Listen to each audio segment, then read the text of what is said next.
Hello friends, આ છે મરચા. આપણે આજે બનાવવાના છે પટ્ટી ભજીયા.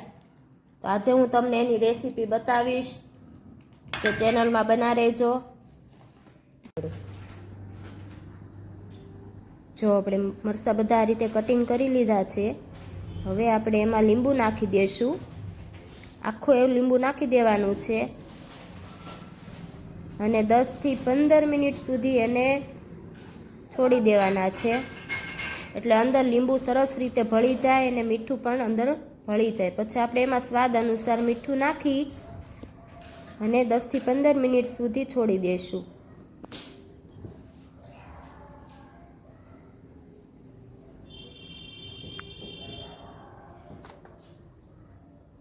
હેલો ફ્રેન્ડ, આપણે જો મરચાં કટિંગ કરીને રાખ્યા હતા, લીંબુ મીઠું નાખીને પલાળીને રાખ્યા હતા. હવે મરચાંને આપણે કંઈ મોટા વાસણમાં શિફ્ટ કરી લઈએ, આપણને મિશ્રણ કરતા ફાવે. પછી મોટા વાસણમાં લઈ લીધા છે મેં મરચાં, અને તેલ પણ ગરમ મૂકી દીધું છે એક પેનમાં. હવે આપણે આમાં પાણી નાખવાનું નથી. મીઠું પણ આપણે ઓલરેડી લીંબુ જોડે નાખી જ દીધું છે. હવે આમાં આપણે થોડો થોડો કરી ચણાનો લોટ મિક્સ કરશું. આવી રીતના ચણાનો લોટ નાખવાનો છે. પછી આવી રીતના મિશ્રણ કરવાનું છે. પાણી નાખવાનું નથી. જો આ રીતના તમે કરશો તો તમારા પટ્ટી ભજીયા એકદમ ક્રન્ચી બનશે અને ખાવાની ખૂબ જ મજા આવશે.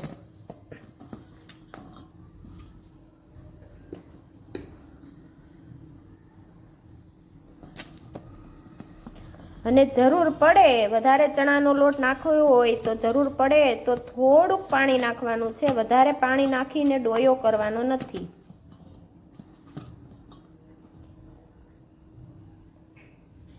આપણે આમાં થોડુંક જ પાણી નાખીશું, વધારે પાણી નથી નાખવાનું.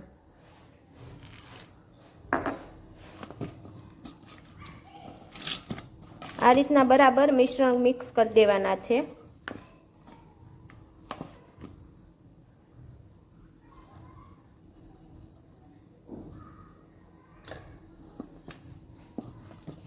તેલ પણ મૂકી દીધું છે એક પેનમાં. તેલ ગરમ થાય ત્યાં સુધીમાં આપણે આ થઈ જાય મિશ્રણ. જોઈ શકો છો તમે, આ રીતના રાખવાના છે. લોટ એકદમ અંદર મિક્સ થઈ જાય એ રીતના. એકવાર જરૂરથી ટ્રાય કરજો.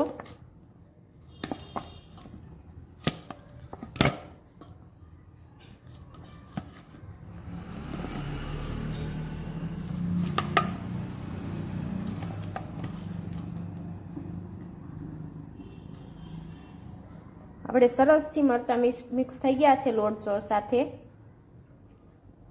હવે આપણે તેલ ગરમ થાય એટલે ભજીયા બનાવી નાખીએ.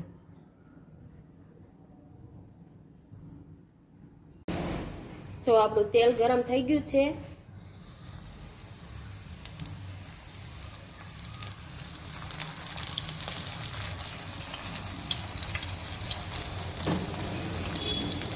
ચાલો ગરમા ગરમ ભજીયા ખાવા. ગેસ થોડો ધીમો રાખવાનો છે એટલે બળી ન થાય, ક્રન્ચી થાય વધારે.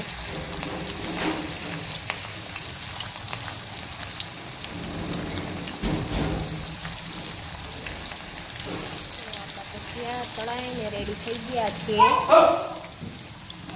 ચાલો બધા ખાવા.